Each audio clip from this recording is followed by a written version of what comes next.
কিন্তু বন্ধু গুনাহ যারা করবে এখনো সময় আছে গুনাহ ছাড়াও।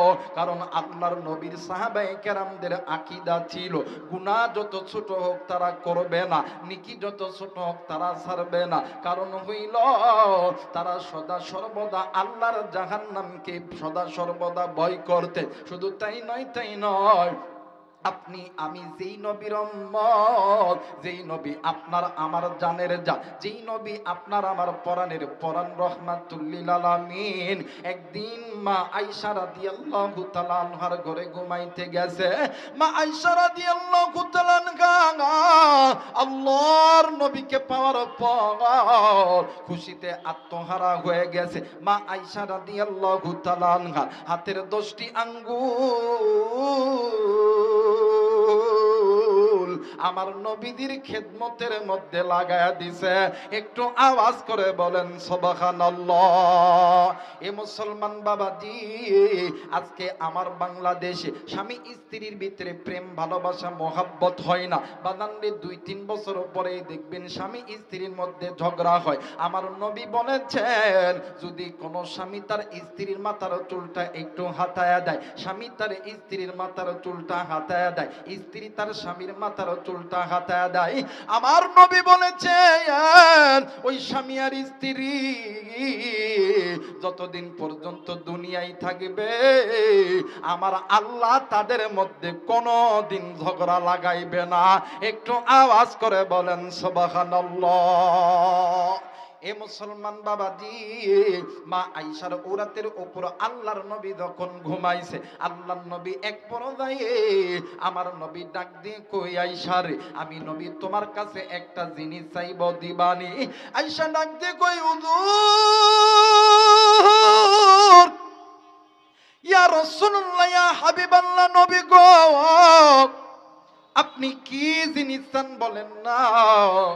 মা আয়েশা রাদিয়াল্লাহু তাআলা যখন এই কথা বলছে, আপনার আমার পয়গম্বর ডাক দিয়ে কই আয়েশা রে, আমি নবী তোমার কাছে একটা জিনিস চাই, বলো তো দেখি আজকের রাতটা তুমি আমি আল্লাহর ইবাদতে কাটামো, তুমি যদি অনুমতি দাও। আয়েশা ডাক দিয়ে কই নবী গো আপনি কি একাই আল্লাহরে ভালোবাসেন?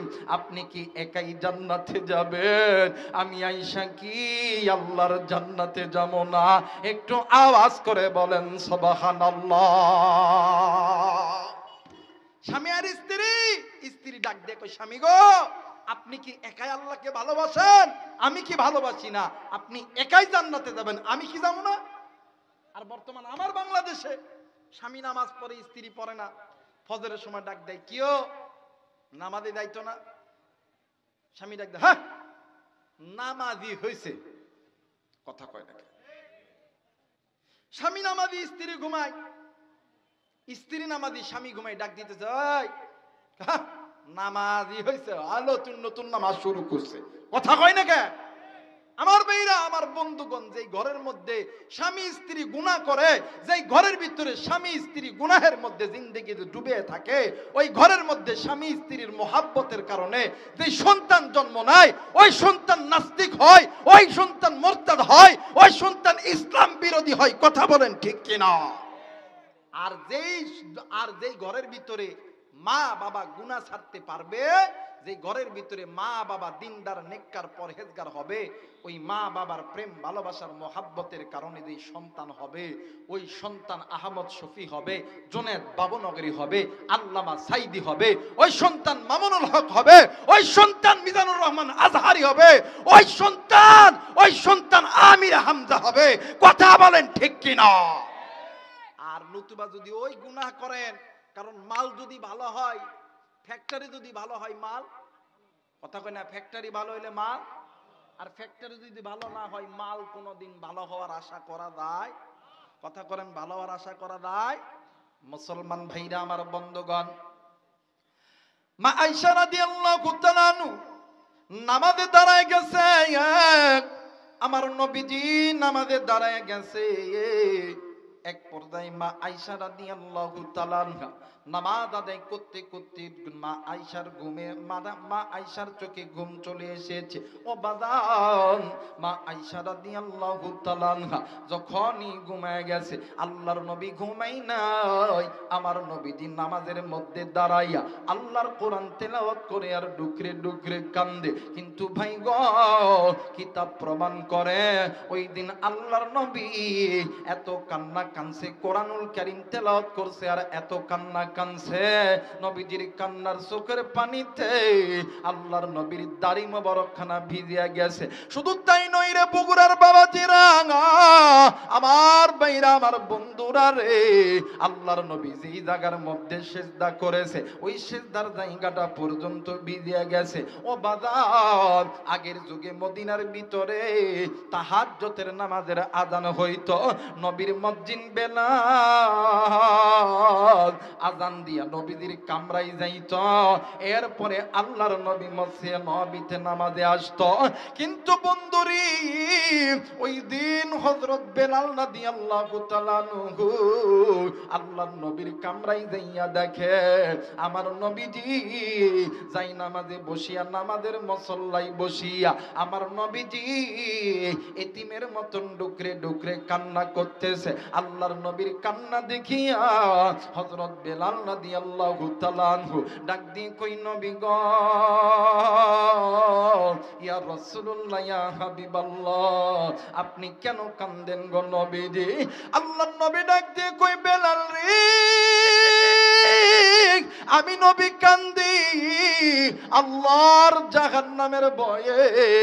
হযরত বেলাল ডাক দিয়ে কই, নবী গো, আমার আল্লাহ তো আপনার সামনের গুনাহ মাফ করছে, আমার আল্লাহ আপনার পিছনের গুনাহ মাফ করছে, এরপরও আপনি কেন জাহান্নামের ভয়ে ডুকরে ডুকরে কান্দেন?